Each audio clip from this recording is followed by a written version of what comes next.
and I'm the farm manager at Tim Horton Onondaga Farms, and I was given 10 years ago the opportunity to try and fill Farmer John's boots. And I can proudly and honestly say that I have never been able to do it. And after 20 years of working with John, I realized that that's okay, because it's not going to happen. So when I first met John, I had no idea the adventures we would have and the impact that he would have on me. You've been my boss, my mentor, my coworker, my friend, and family. And I appreciate every minute that I spent with you.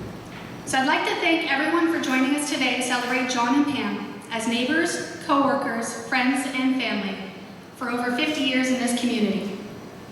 Your impact is greater than the number of cows that John has raised. I would like to thank Nancy and Scott Walker and their daughter Amber for hosting this event and all of the work involved in planning, shopping, and decorating. It is so appreciated. I'd like to thank Tammy Wilkes, the general manager of the Tim's Camp, and Tim's Camp for all the donations of the food and all of the drink that we have today. And thank you to Dave Ross for the speaker and all of the flowers as well. Pam, you have always been there to support John. Many of us know how much goes into raising children and keeping a home running. I remember John telling me how the kids used to laugh at him when he fell asleep at the table from those long hours that he worked. He was so passionate about everything that he did, and that left a lot for you to take care of. He couldn't have accomplished so much of it if it weren't for you. John, things I've learned from you. Number one, you pushed me to work smarter and harder than I thought I had it in me, all because I was trying to keep up with you. Number two, you can measure success by the friends you make. This event is a perfect example of how true that is. Number three, a half-glass attitude is the only way to live. If you have a problem, figure it out and move on. Number four, you can absolutely use a plank of wood and 2 garbage cans as scaffolding. But the question is, should you? I'm not quite sure. Number 5, you can find a blind, deaf, white dog in a snowstorm if your name is John Huff. Number 6, coffee time is so important. It's a great way to start your day and probably one of the most educational parts of it. So in honor of John and all of the work he's done at the Tim's Camp, we will be dedicating the barn classroom in his honor and Pam's honor for all of the work that's been done so that we can continue to educate and inspire campers for years to come. So the way that's going to look will be decided later, and we'd love your input on that, but I want you to know that there is going to be a lot of history in that room, and all of our campers are going to know about you.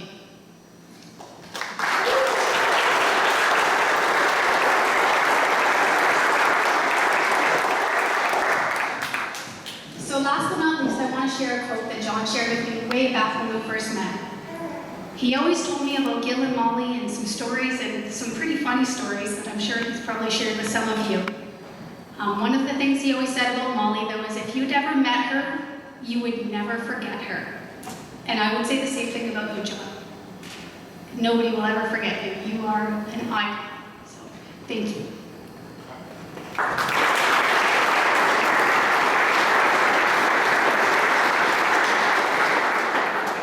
So I know there's quite a few people that would like to speak, so we're going to open the floor up to anyone that would like to say anything. And then when we're finished, we have a video that John made that gives a little bit of the history of his life. It's about 15 minutes long, so when we're done with the speeches, we will start that video. If you want to take that time to visit with others, feel free to do that. If you want to be able to hear better, feel free to move to the front to hear that video, okay? All right, so at this point, I will call on anyone that wants to speak. I'll call names if nobody shows up. Okay. So we've got Len. Len has been working at the Tim's Camp for many, many years. And I'll pass it over to you. All right. Yeah, I met John when I started working at the camp, and that was a little over 20 years ago. and we managed to get along most of the time. As some of you know, John is a hard worker, and it's tough to keep up with him. But that's the way he was, and we enjoyed working together. Being a hard worker, he just would often say, let's get at her, or let's get it done, and away we would go. Of course, John also liked to make a little shortcut once in a while if he could get away with it. And that sometimes worked good, and as you know, shortcuts don't always work out. One time he came to me, he says, bring the tractor, I need some help. I said, what happened? He said, I don't know. I jumped off the tractor and the baler to move something, and when I looked, it went down the hill. And you know what's down the hill? A pond. So we had to fish it out of the pond. Another time we were cutting wood in the bush. It was always time to cut firewood and trees, and we'd go with the tractor, the chainsaw, and whatever we needed. And John would start cutting, and I would start hauling away the stuff. And one time I thought, is the tractor going to be in the road? No, it'll be all right. But then, oops. Well, it wasn't much. It was just a crumpled fender that the tree landed on, that the tree did when it landed. And he said, that's no big deal. We can fix that. So, yeah, it was interesting working with you, John. And I appreciated it all. Thanks.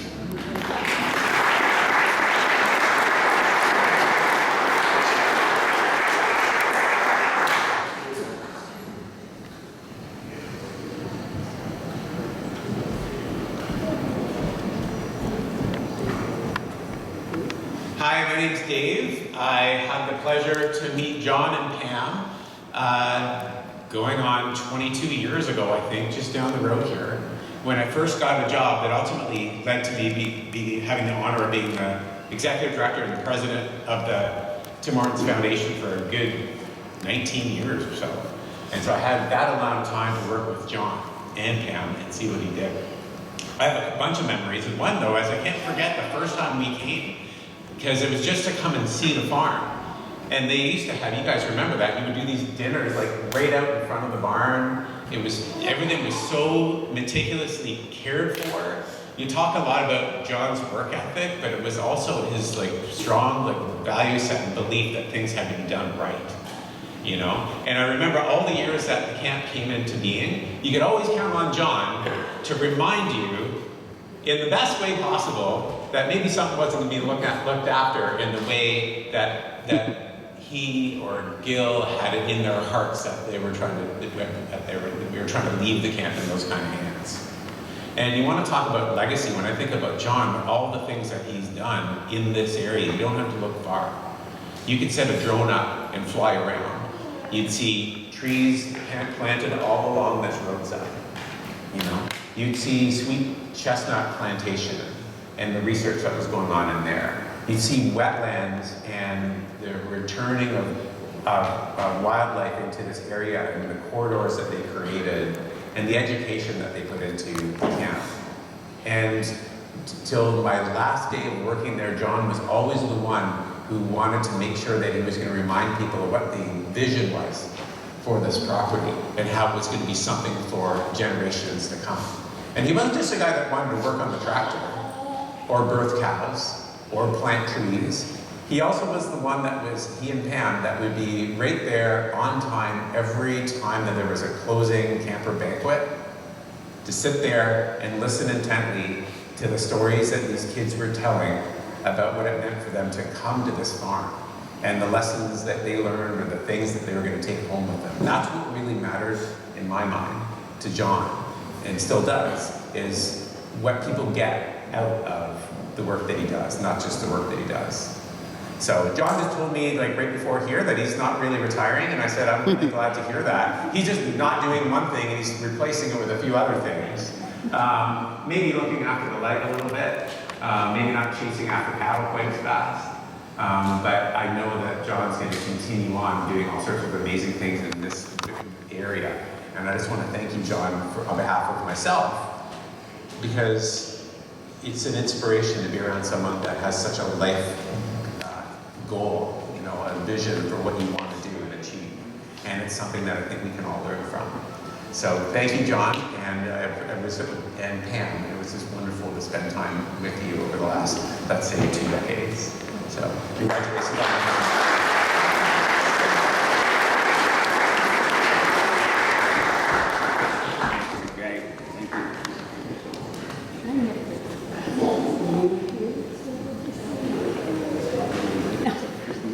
My name is Frank Donkers, and we've lived in this community for, ever since I'm almost 70 years old, and I've known John ever since I was a little kid. So I don't know how old you are, John. 82. We're probably not that far apart, but anyway, we settled on the farm on Cheese Factory Road, where John, I don't know if you were born there, but I think you lived a good chunk of your life there. So I think we know John as long as anybody in this community. And I have to remember all the things that when John was working for Howard Roseborough, and there's probably not many people in this room that remember Howard Roseborough and his son Ben, and now there's his grandson Jeff, who just sold a property just on the corner of Maple Manor and Cheese Factory Road. But Howard Roseborough, he was a slave driver, and he made his employees work like dogs. And I know how John worked before we moved there. We moved there in 1976, and I think John came to Ondaga a couple years before that, and that's what an opportunity opened up for my brother Don and I to move to that farm on the corner, and now it's owned by Don and Luke, and my family has moved up to Woodstock. But just to think of all the things that John did when he was there, lots of times all by himself, milking 50, 60 cows. And it took 2 of us to do as much as what John did a lot of times by himself. And they had 3 little silos out behind the barn, and there were open top silos with no roofs on or anything. And they had like tripods on each silo, but there was an I-beam that would run across. So Howard, he only bought 1 silo loader. And I remember John telling us lots of times, oh, just go up the silo, you just walk around, and it's like 2.5 inches, maybe 3 inches wide. You just walk around the outside, and you push the silo loader. When you get it up, you just hook it on a trolley or whatever, push it around to the next one, and then just drop it.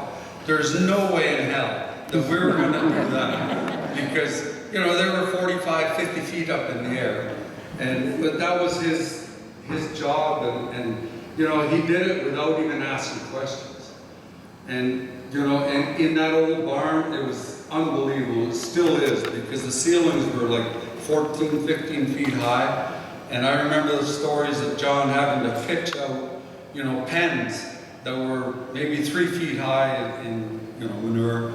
And he was just a dog. And it was just his work ethic and everything else, because Don and I were 19 and 20 when we moved to that farm. And my dad said, get out, you gotta do things on your own.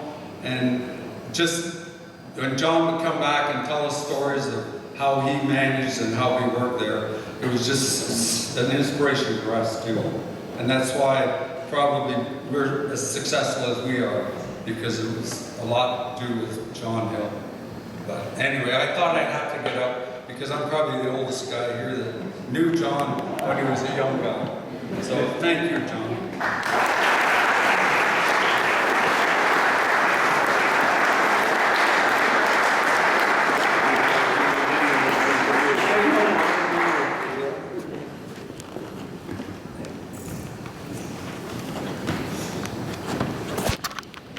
Neighbor themed Frank. I'm another neighbor that lives around the road. My name is Dave Ross, and I've known John since I was a little boy. And Onondaga used to rent our farm, Roshire Farm, because they had so many cattle, there wasn't enough room on their farm. And so John has been a fixture in our family for many years as well. I'll just share a little story. I wrote down a few things here, otherwise I could go on a long time. telling stories about John. Personally, I loved when anyone from Onondaga came around our farm because it usually meant some type of work outdoors with a tractor or a pickup truck. And if I could, I'd be sure to jump in and help out or watch as the work was being done. The Onondaga crew always had nice equipment that we didn't, and occasionally they would help us out with a project we were tackling on our farm. I remember one such occasion that took place when my dad, brother, and I had cut down a big old Austrian pine tree close to our drive shed. We had cleaned up the whole tree, but that darn stump was left, and we were trying to get it out with the tractor. And either our tractor wouldn't run at the time or wasn't big enough to give it a good enough pull to get it out. So I remember John and Francis came down the driveway, Francis on the loader tractor and John in his pickup truck at the time. And they sized that up and John said, "That's easy, ram it." "Francis, give it a good ram." And I think Francis tried twice ramming that stump, but it wasn't with enough oomph. So John said, "Let me try." So John sized up that stump with the Kubota loader tractor, which was pretty unique at the time. They're kind of new on the market. And he rammed that thing pretty good. And in my limited experience, I was thinking that's not coming out. And it didn't move, but we were happy to let them try. Another time, John was over with his Chevy pickup spraying some burrs and some dogwood, I think, weeds along the fence line when the cows were in the pasture. And he was using a backpack sprayer, and all the chemical was in the back of the pickup. So he asked if I would drive the truck around beside him, so when he ran out of spray, he didn't have to walk back to the truck and didn't get that spray. I said, "Sure, no problem." I didn't have a license, I was happy to drive anything. And after we were done, it was time to move some of the cattle to new pasture, which John continued to let me drive the truck. And as we were trying to move those cattle, they sort of took a last-minute turn to the right and headed up the hill where we didn't want them. And John's response was, "Drive like hell and don't let them get past you."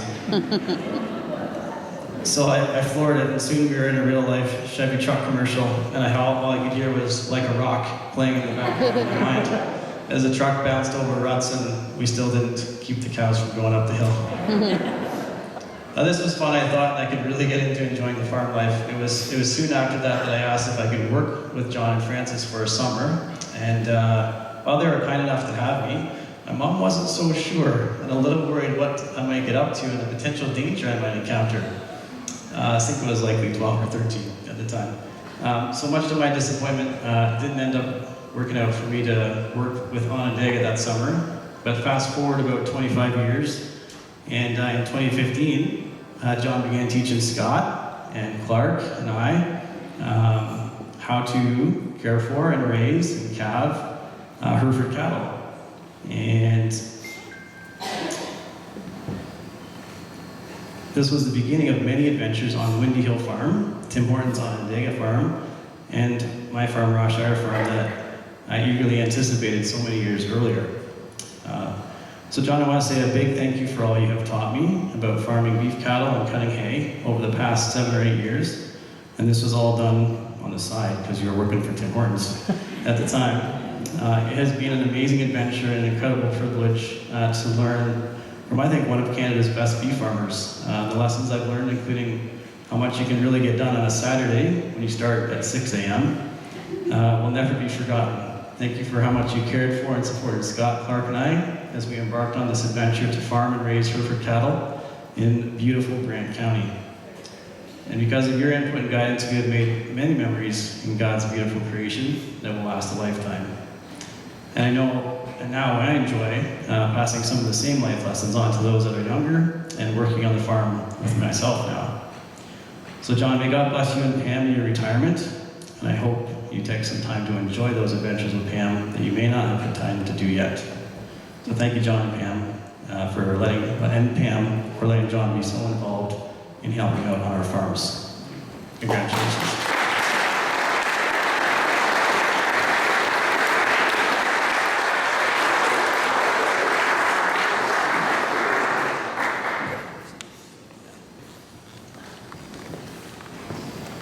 So, whoever doesn't know me, I'm their daughter.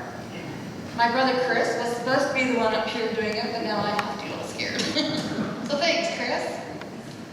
So we grew up on the farm out on Cheese Factory Road that was talked about. And in '73, Gil went and poached my dad from Mr. Roseboro. And we came out here. So me and my 3 brothers, Jamie the oldest, he's not with us anymore, we lost him to cancer.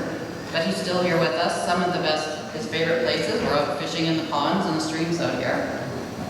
So someone should have told Mom, should have warned her, that when she married a farmer, her vacation time was now going to be considered going to cow shows.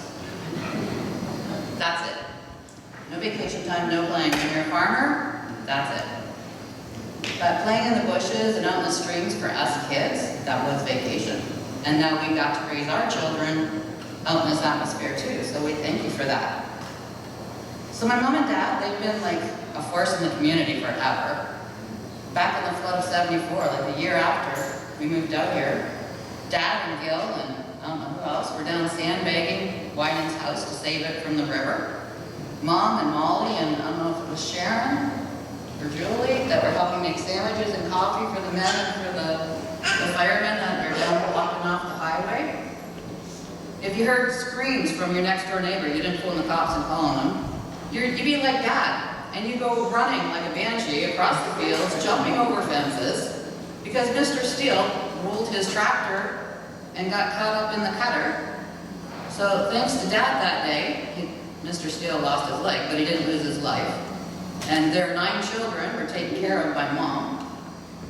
So that's what you do when you live out in the country. I remember Dad, part of the St. George Lions, dressing up as the lion. He didn't just go to meetings and sit and listen. He dressed up as the lion. Then there's Mom helping Mrs. McComb with the girls 4-H. In the wintertime, Dad out on the tractor before the sun came up, plowing out all the neighbors' driveways. Because that's what you do when you live out in the country, your family. So now, I know this is supposed to be a retirement party, but someone needs to tell Dad that. Like, really? Retirement party, it means you stop working. But he won't. So he may be retired from the camp, but he's never actually going to retire from cows. So Mom, sorry, you don't get to retire either. You guys keep looking after him and his cow-filled clothes. And so, to wrap it up, I just want to let them know that how much us kids appreciate everything that you did for us and the life that you allowed us to have. And that's all. So thank you.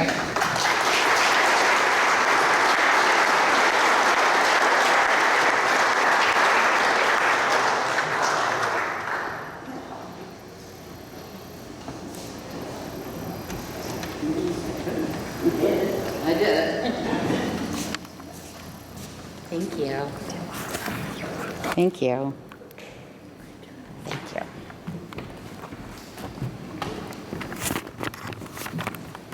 Thank you to everyone who took the time to speak and prepare speeches and make sure we had a chance to share all those thoughts with both John and Pam. So at this point, I'm seeing fingers. We have one more speaker? Fantastic. Okay. Once we have our last speaker, then we'll be playing that video that I mentioned, and you can feel free to move to the front to hear all of John's history that he made himself at a presentation he gave to the Probus about a year or 2 ago, I think. So, well.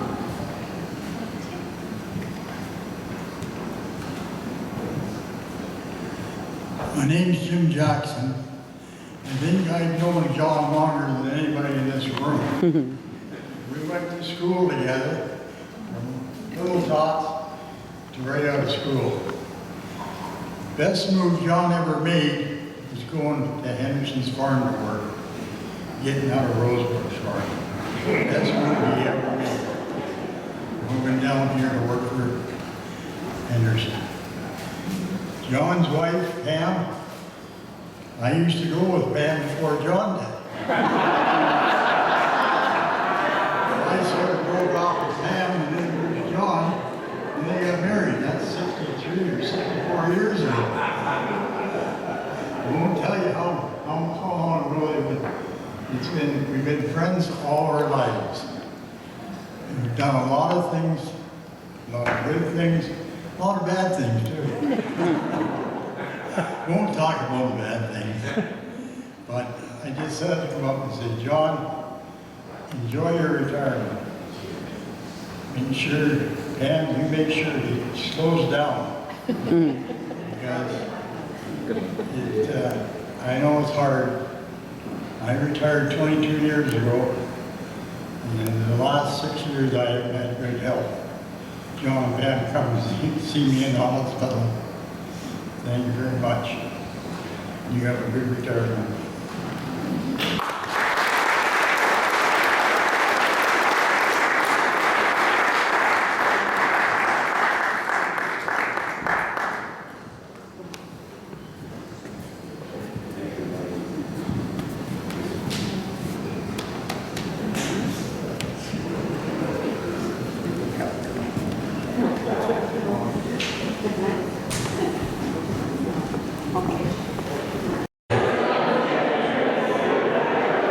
Hello. You guys at the back there.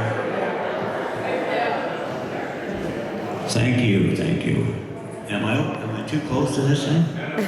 Maybe I'm talking too loud, am I? Anyway, we just cut that thing off. It's a little bit long. At least we got Walter on there about losing his hat or something, didn't we? That thing was done at the Provost Club that I belong to, where all the doctors and lawyers and everybody in Cambridge, if anybody was there, and I invited Walt and Clark. And when you belong to the Provost, you got to kind of tell them your life history. So we kind of put something together, but there's more there, but it's quite long. But anyway, I want to say thank you. I have never been so surprised in all my life to see so many of you that I know from years and years back. It's almost like I've always said, if you die, why the heck wouldn't you have your celebration of life before you die? This is my celebration of life. Honestly.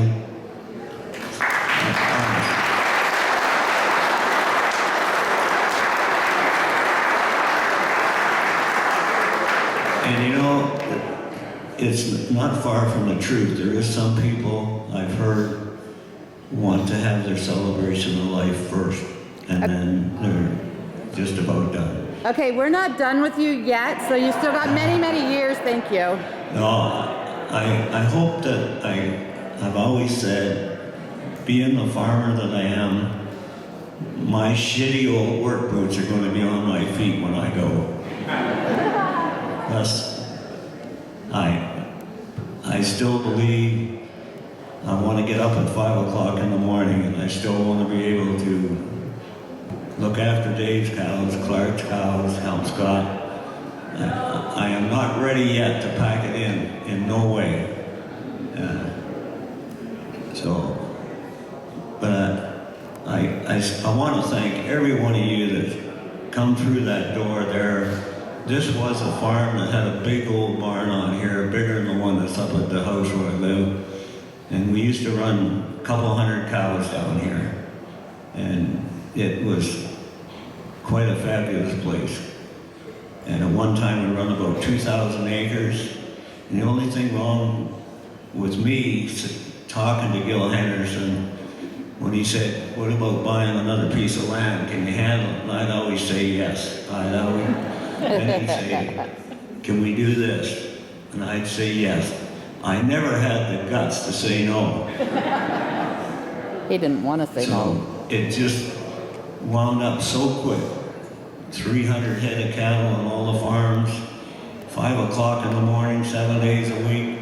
And Gil, when he got home on Saturday, he'd be there at 5 o'clock in the morning.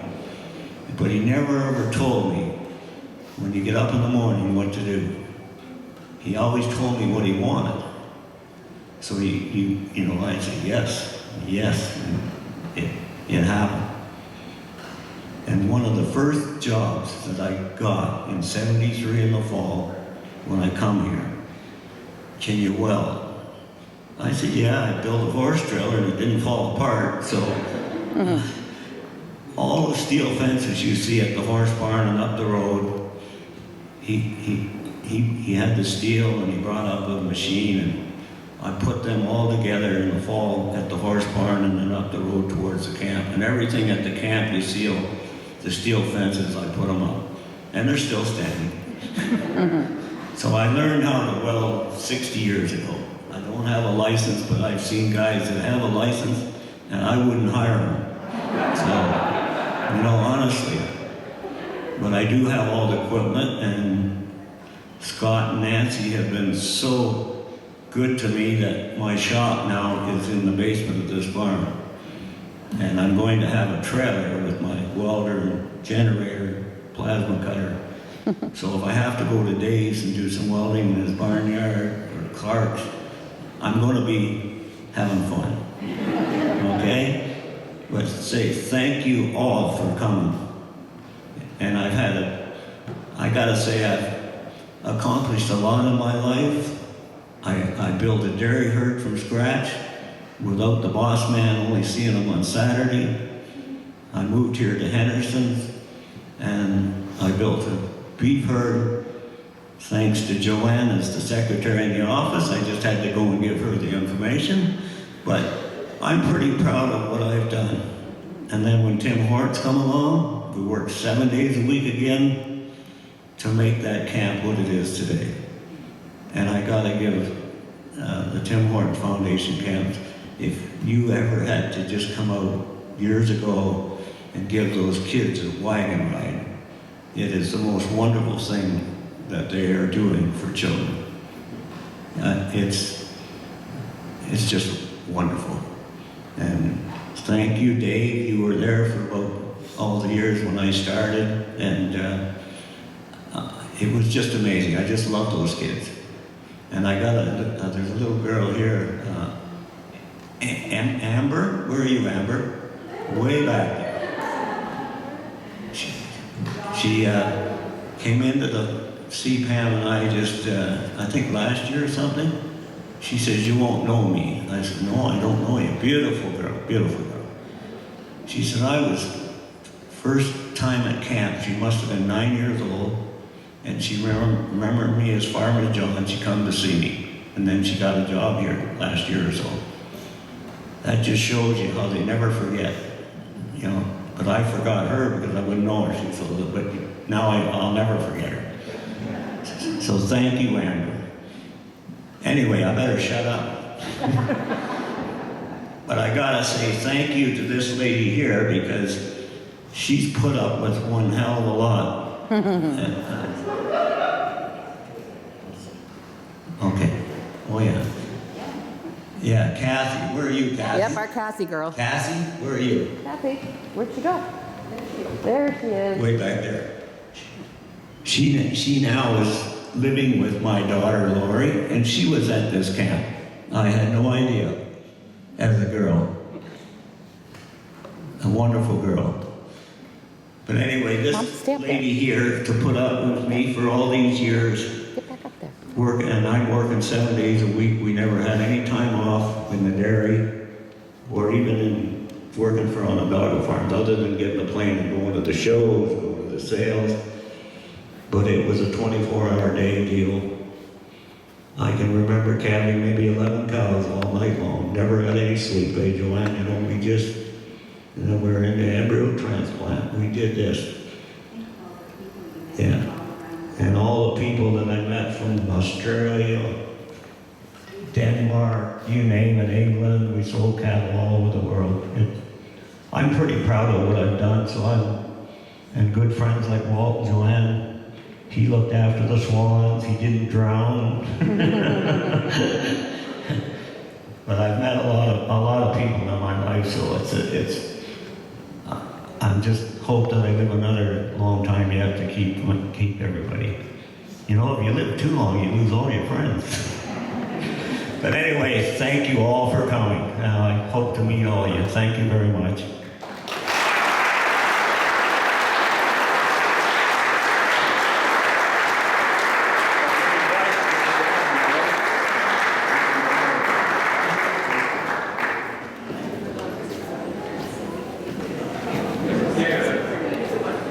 guys want to make some rounds while I got this on so people can say stuff on video? Come on.